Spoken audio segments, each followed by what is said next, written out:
الحمد لله رب العالمين. سبب ششه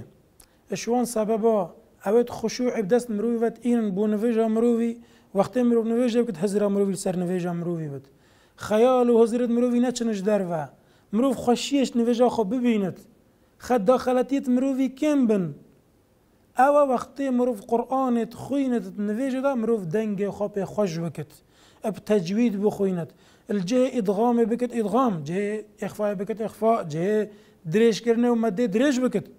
خذت عرض بيشت ورتل القرآن ترتيلا،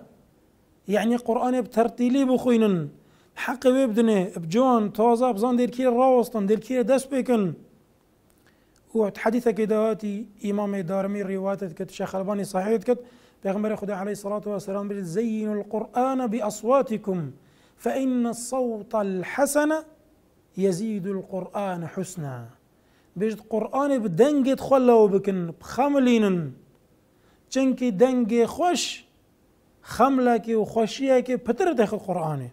كاچا وكسكي اگر دنگي نخوش بت چه بت تو نمرتاح بي بجهدانه ويبو قرآن خواندنه بس كسك دنگي خوش بت بهزاراتا وبمليونه متابع ومشاهد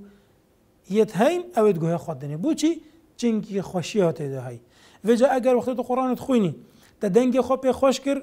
تب تجوید خواند تا حرکت و درست دانه تب درست های درش کر جه درش کرنه جه ادغام تا ادغام کر دبت سبب خوشیه که توش دنگ خوب ببینی خوشیه که توش نویجا خوب ببینی ببت سبب خشوع پترت نویجا تا پیدا ببت وجا جویر پیوا اگر تو نزانی دنگ خو خوش بکی و تجوید بخوینی محاوله بکه گو خوب دندک قارئه محاوله که هندک تجوید بخوینه